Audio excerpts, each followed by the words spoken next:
No hard feelings. Guys, it's out in theaters right now. Are you a Jennifer Lawrence fan? I sure am. I went and checked it out and I had lots of fun with it. It did have its issues, though. It was a little bit meandering towards the end, but if you are a Jennifer Lawrence fan, I think you will enjoy this movie. So, what's this movie about? Let's go over to the IMDb and I'll read you the synopsis that reads, on the brink of losing her home, Maddie finds an intriguing job listing. Helicopter parents looking for someone to bring their introverted 19-year-old son out of his shell before college. She has one summer to make him a man or die trying. So yeah, if you saw the trailers for this, it was advertised as a raunchy comedy full of F-bombs, full of awkward situations. Basically, she's hired to take his V card. And surprisingly, there is some heart to this. She makes him become a man in like responsibility way, not like in a sexual way. It's kind of like she's very bitter. She's a bitter woman. She's had a tough run at life, but I like it. But as I said, it does have some pacing issues towards the end there. So the runtime in this does have some issues where it's an hour and 43 minutes, and it feels like a long hour and 43 minutes, which kind of sucks because it kind of meanders towards the end where it's like, okay, well, you wrap things up, but we're continuing on and on here. But Jennifer Lawrence fans aren't going to care about that. She does a fantastic job in this. Great comedic chops, I think, by her. But Andrew Barth, Feldman, who plays Percy, did also a good job. Apparently this guy stopped going to Harvard to come to play this role.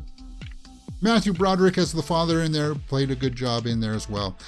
Some of the laughs didn't hit, but for the most part, I think if you like the trailer, then this will work. Yeah, like some of the comedy didn't work. Like, oh, she's got the rollerblades on, so she can't climb the stairs. Wait, is that really funny? But yeah, the setup of her trying to like throw herself at this naive young guy. There's some laughs in there where you're like, oh my God. And it's R-rated laughs. And that worked for me. That really worked for me.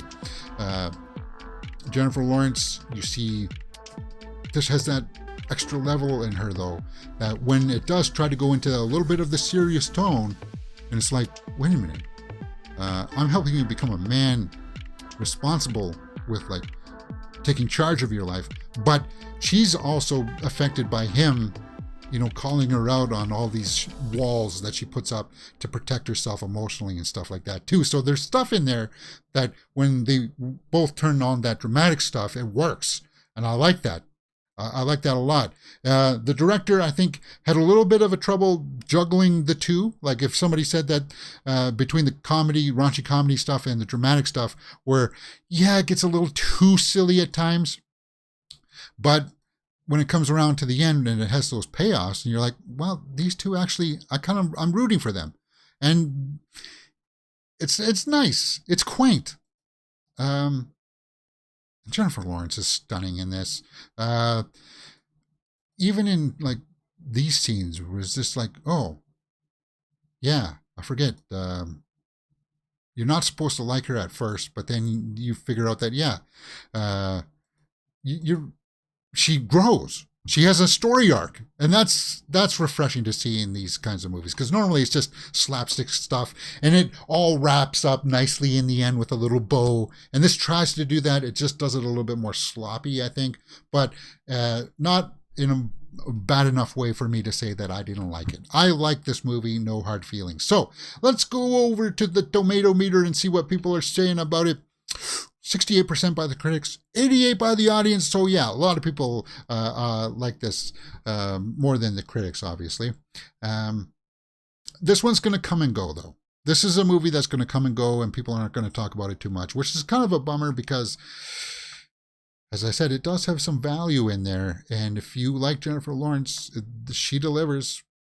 She delivers. So let's see what some of the snapshot reviews are from CNN. Credit Lawrence with finding a worthwhile character in a movie that offers unexpected rewards for those who will see it. whether that's in theaters or more likely after it wades into the more hospitable waters of pay TV and streaming. Yeah, is this something cinematically that you need to go out to the theater to see on the big screen? Not necessarily. You may want to, though, when you see certain scenes with Jennifer Lawrence. I guess she's not shy about showing skin, guys. That's all I'll say about that. Um, uh, 68% by the critics. So let's take a look at what some of the bad reviews are for this. Rolling Stone, who didn't like it, said, not even J-Law off the nice young lady leash can say something this lazy and desperate to offend. However, the movie simply isn't on her level or really much of any level at all. No, that's not fair. I don't know. I don't agree with that. The movie's central failing is that the comedic elements aren't as consistent or as funny as they should be. Well, no, I don't agree with that one either. A raunchy comedy. Yeah. Yeah. So I don't agree with the critics. Where would I give this? What would I rate No Hard Feelings? I will watch it again. I'll tell you that. I'll watch this movie again for particular scenes. Actually, it was just fun though. Is it something that I would buy on Blu-ray? No. 68%. It's not an 8 out of 10. It's not a 9 out of 10. 6 out of 10 seems about, no. Oh God, Jesus! Because it's Jennifer Lawrence, I'll give it a 7 out of 10. A most generous 7 out of 10. Because it does have its issues, but I found it charming towards the end, and especially in the start too. And it doesn't take a long time to get into the bulk of what this movie's about. Just go out and enjoy it, have some popcorn, and then turn off your brain afterwards and be like, I had a good time. Let's go do something else. That's it. That's what this movie's going to be kind of like. And that's being reflected in its box office results as well, because it's opening weekend. It came in the 4th spot, 15.1 million. And remember, those numbers aren't going to just jump up like that. It's not going to be like Spider-Man Across the Spider-Verse that jumps back into the number 1 spot after its 3rd week. It's not going to be like that. But hopefully, if the more adult fans out there who like more adult-themed material, who go out and see The Flash and stuff like that, and are looking for other things to take a look at, No Hard Feelings is it. That's what I would say. So between Asteroid City and No Hard Feelings, while I enjoyed both of those films, I would say go out and see No Hard Feelings. That's what I would say. All right, guys, that's my review. If you guys like what you've seen, hit that thumbs up button. Subscribe, because you're watching Mirror Domains.